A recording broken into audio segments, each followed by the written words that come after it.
ஒரு police commissioner தேடி வர வேண்டிய இடத்துக்கு ஒரு கலெக்டர் ஒரு எம்பி தேடி வந்திருக்கீங்க. ஏன்னா இந்த பொண்ணோட உயிர் வேல்யூ என்ன விட உங்களுக்கு தான் நல்லா தெரியும். என் அப்பாவை எதுக்காக கொன்னாங்க, யார் கொன்னாங்கன்னு எனக்கு தெரியற வரைக்கும் இந்த பொண்ணு ஏன் கஸ்டடியில தான் இருப்பா. போக போறீங்களா, உயிரை எடுக்கட்டுமா? கொன்னுடு. இவங்க அப்பாவை போல சேவை பண்றதுக்கோ இவளை சேவ் பண்றதுக்கோ நாங்க இங்க வரல, கொல்றதுக்கு தாண்டா வந்திருக்கோம். கொன்னுடு. என்னடா உங்க அப்பனை கொண்டவன் யாருன்னு தெரியணுமா? தெரிஞ்சுக்கிட்டு என்னடா புடுங்க போற? உங்க அப்பனை கொண்டது நாங்க தாண்டா. சேவை செய்யணுங்கிற வெறி இருந்துச்சுன்னா ஏதாவது சொந்த கம்பெனி வச்சிருந்திருக்கணும்.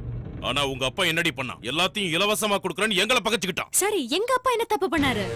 நாங்க உயிரை பணைய வச்சு கோடி கோடியா செலவு பண்ணி கார்ப்பரேட் காலேஜஸ், ஹைடெக் ஹாஸ்பிட்டல் எல்லாம் கட்டி வியாபாரம் பண்ணோம். சேவைங்கிற பேர்ல அதையெல்லாம் உங்க அப்பா அழிக்க வந்தாண்டி.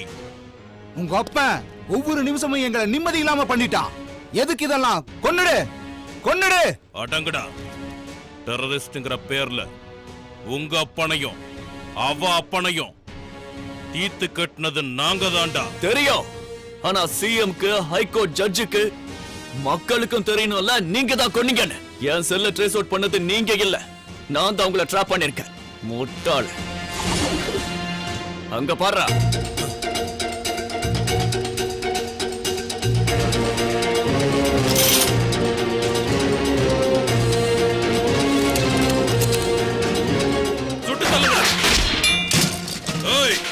உயிரோட விடாதீங்க. அண்ணே நிறுத்துங்க, லைவ்ல வந்துட்டு இருக்கு. லைவாவது வெங்காயமாவது முதல்ல அவங்க எல்லாரையும் உயிரோட விடாதீங்க. சுட்டு தள்ளுங்க.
நீ எதுக்கு இடையில வர்ற? அங்க போய் சுடியா.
ஸ்டாப் சூர்யா, இவங்க ரெட் ஹேண்டடா மாட்டிக்கிட்டாங்க.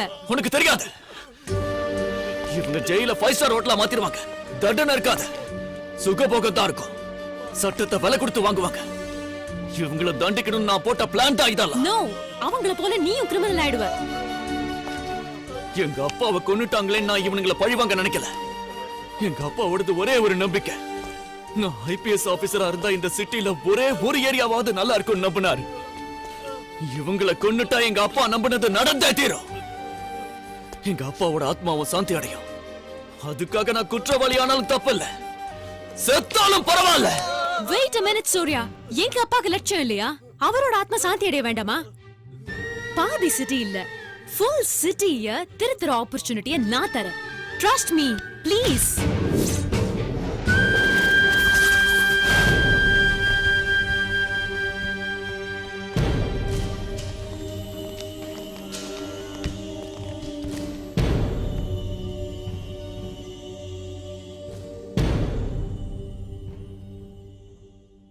தாங்கள் செய்த குற்றங்களை தாங்களே ஒத்துக்கொண்ட வீடியோ காட்சியை இந்த நீதிமன்றம் உற்று கவனித்தது. அந்த வீடியோ காட்சிகளின் மூலம் நீதிமன்றம் இவர்கள்தான் குற்றவாளி என்று உறுதி செய்கின்றது. இந்திய தண்டனை சட்டப்படி IPC 302வது பிரிவின் கீழ் குற்றவாளிகளுக்கு மரண தண்டனை விதிக்கப்படுகிறது.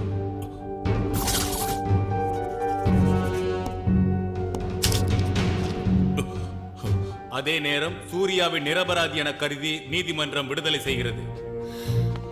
Excuse me your honour. சொல்லுங்கம்மா. I have a request. எதுவா இருந்தாலும் சாட்சி கூட்ல வந்து சொல்லுங்க. Thank you sir.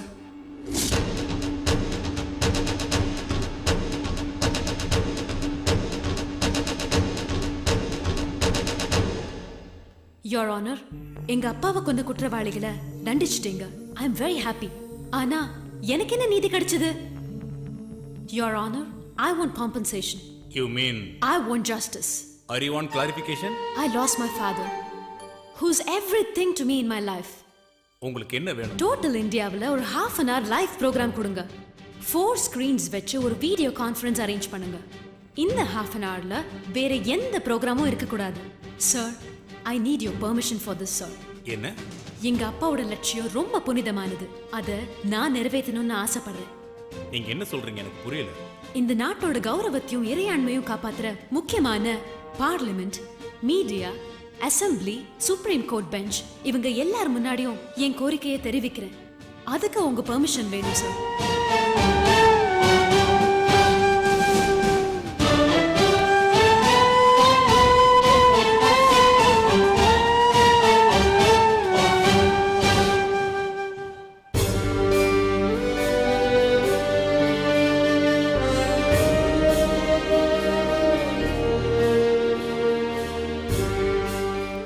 President, Mr. Prime Minister,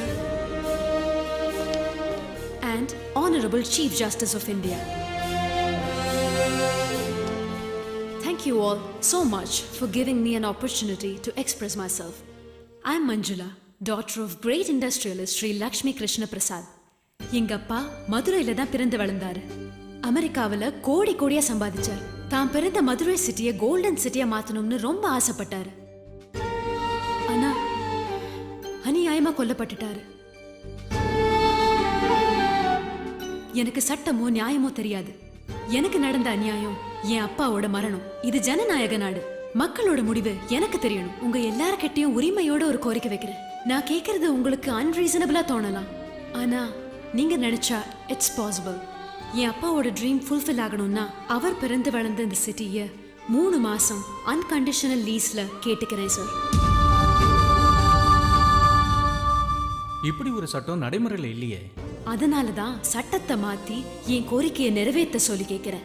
இது எனக்காக மட்டும் கேட்கல, இந்த சிட்டிய பாரத நாட்டுல நம்பர் 1 பொசிஷனுக்கு கொண்டு வரதான் நான் கேட்கிறேன். நீங்க கேட்கறது முடியாத காரியம். இந்த நாட்டில் இருக்கிற ஒரு ஊரை நாட்டுக்கு சம்பந்தம் இல்லாத ஒரு நபருக்கு தரவே முடியாது. நாட்டில் இருக்கிற ஒரு சிட்டியை 3 மாசத்துக்கு அன்கண்டிஷனல் லீஸுக்கு எப்படி தர முடியும்? 200 வருஷத்துக்கு முன்னால ஆஸ்திரேலியாங்கிற ஒரு கான்டினென்ட் இருக்கிறதே யாருக்கும் தெரியாது. அதே ஆஸ்திரேலியா இன்னைக்கு எந்த நிலையில இருக்கு? ஆனா 10,000 வருஷம் வரலாறு உள்ள இந்தியா இன்னைக்கு என்ன நிலையில இருக்கு? 2 வேர்ல்ட் வார்ல அடிபட்ட ஜப்பான் எந்த நிலையில இருக்கு? நமக்கு அப்புறம் சுதந்திரம் கிடைச்ச சிங்கப்பூர் ஒரு சின்ன தீவு பிசினஸ் வேர்ல்ட்ல ஹைலி டெவலப்ட். எப்படி சாத்தியம்? சார், அது காரணம் உங்களுக்கு நல்லா தெரியும். ஆனா வெளியே சொல்ல முடியாது. சுதந்திரம் கிடைச்சதுல இருந்து உங்க அரசியல் வாழ்க்கையை காப்பாத்திக்கிறதுக்கு மட்டும்தான் பாடுபட்டிருக்கீங்க. நாட்டோட ஒற்றுமை, நாட்டோட பொருளாதாரம், மக்களோட வாழ்க்கை தரம் இதை டெவலப் பண்ண யாருமே பாடுபடலையே சார். சுதந்திரம் கிடைச்ச ஒரே வருஷத்துக்குள்ள ஊழலுக்கும் பிளாக் மணிக்கும் சுதந்திரம் கிடைச்சிடுச்சே சார். ஒரு என்ஆர்ஐக்கு உங்களால செக்யூரிட்டி தர முடியலன்னா வெளிநாட்டுல இருக்கிற ஒவ்வொரு என்ஆர்ஐயும் அவங்க ஊருக்கு போய் எப்படி டெவலப் பண்ண முன் வருவாங்க. என் அப்பாவோட மரணத்துக்கு உலகம் முழுவதும் இருக்கிற நாடுகளுக்கு நீங்க தான் பதில் சொல்லணும். இந்தியா எல்லார் முன்னாலையும் தலை குனியணுமா? நான் 3 months சிட்டியை லீஸ்க்கு கேட்கறது சொசைட்டியை திருத்துறதுக்கு, எப்படிப்பட்ட சட்டம் வேணும்னு மக்களுக்கு சொல்றதுக்கு, டோட்டல் சொசைட்டியை மாத்துறதுக்கு. 3 மாசம் மதுரை சிட்டியோட ரூலிங் பவர் ஃபுல்லா ஏன் கண்ட்ரோல்ல இருக்கணும். கவர்மெண்ட் ஆபீசர்ஸ் எல்லாரும் என்னோட கண்ட்ரோல்குள்ள வரணும். சட்டத்தை மாத்தி ஒரு சுப்ரீம் போஸ்ட் எனக்கு கொடுக்கும்படி கேட்டுக்கிறேன் சார். என்னால எந்த வித நஷ்டம் வந்தாலும் மாசத்துக்கு 1000 கோடி வீதம் 3 மாசத்துக்கு 3000 கோடி டெபாசிட் பண்றேன். I hope you understand my pain and take the appropriate decision. நான் என் அப்பாவை இழந்தது மாதிரி சூர்யாவும் தான் அப்பாவை இழந்திருக்காரு. எனக்குன்னு ஒரு அத்தாரிட்டி கொடுத்தா சூர்யா என் கூடவே இருந்து கம்ப்ளீட் நெட்வொர்க்கை கவனிச்சுக்குவாரு.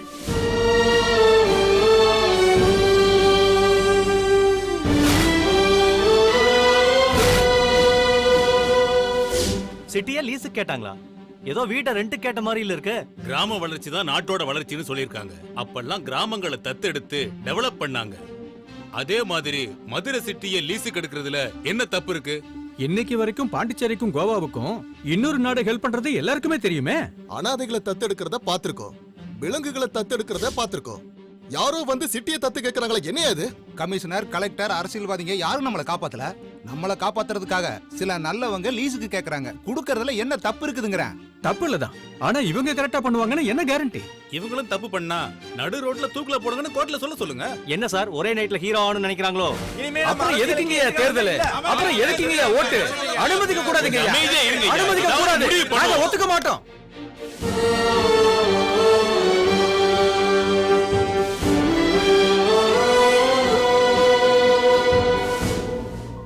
பிரெஞ்சு கவர்மெண்ட் கூட நம்ம நாட்டுல இருக்கிற பாண்டிச்சேரியை இப்படிதான் டெவலப் பண்ணாங்க.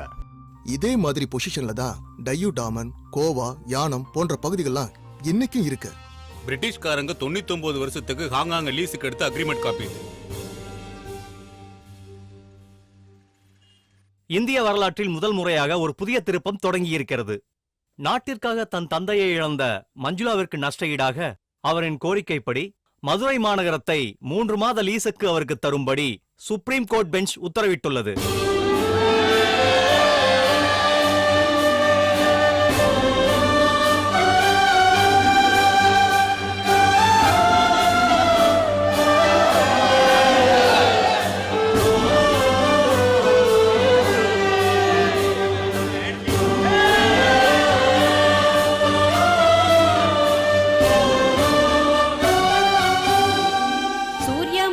எனும் நாங்கள் சூர்யா மஞ்சுளா எனும் நாங்கள் பாரத இறையாண்மையையும் சட்டத்தையும் மதித்து பாரத இறையாண்மையும் சட்டத்தையும் மதித்து அதை எந்த விதத்திலும் எல்லை மீறாமல் தனிப்பட்ட முறையில் கொடுக்கப்பட்ட இந்த ஆர்டினன்ஸ் மூலமாக